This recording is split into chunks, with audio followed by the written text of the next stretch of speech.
Isang mapagpalang araw mga ka-sports. Welcome sa ating channel kung saan binibigyang pugay natin ang mga alamat ng Philippine sports. Sa episode nating ito, pag-uusapan natin ang mga coach na tunay na nagmarka sa kasaysayan ng ating liga. Mga coach na hindi lang basta nanalo, kundi nagbago rin ang laro sa pamamagitan ng kanilang talino, diskarte at paninindigan. Pero bago yan mga ka-sports, kung di ka pa po nakasubscribe sa aking munting channel, pa-subscribe na din at paiwan ng like at notification bell para updated ka po sa ating mga uploads. Tara at kilalanin natin ang top 5 PBA coaches of all the time. Simulan natin sa number 5. Walang iba si Coach Jong Oy Chico. Bilang isa sa mga pinakamatatag na coach sa liga, may 9 PBA championship siya sa ilalim ng kanyang pangalan. Isa siya sa mga bihirang coach na nanalo ng titulo sa iba't ibang teams tulad ng San Miguel Beerman at Barangay Ginebra. Kilalang tahimik pero mahusay magbasa ng laro, naging susi siya sa pagbuo ng mga dynastiya sa early 2000s at hindi lang yan, nagsilbi rin siyang assistant coach sa national team.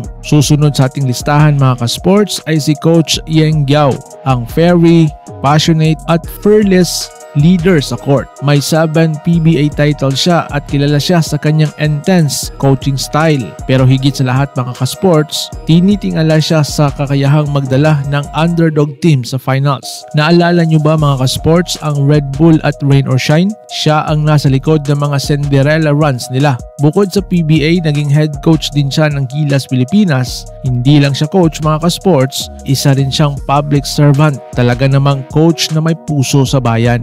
Ang ating number 3, ang unstoppable coach sa PBA history, walang iba, si Coach Tim Cone. May hawak siyang 25 PBA championship at siya rin ang naging tanging coach na nag-Grand Slam sa dalawang magkakaibang teams mga ka-sports. Yun ang Alaska noong 1996 at San Mig Coffee noong 2014.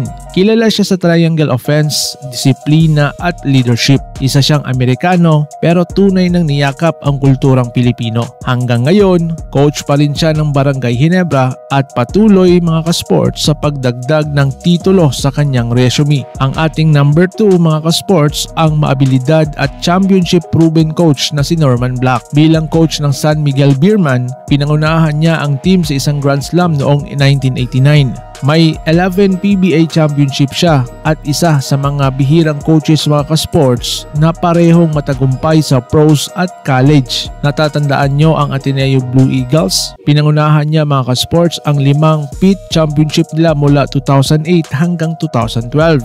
Bilang dating import player, naiintindihan niya ang laro sa ibang level. Ang husay niya sa player development at diskarte sa crucial games ay dahilan kung bakit siya ay isa sa mga alamat sa coaching world. At sa number 1, walang iba, Tim Cone pa rin. Oo, binanggit natin siya kanina, pero ang tunay na number 1, walang iba kundi si Coach Tim Cone.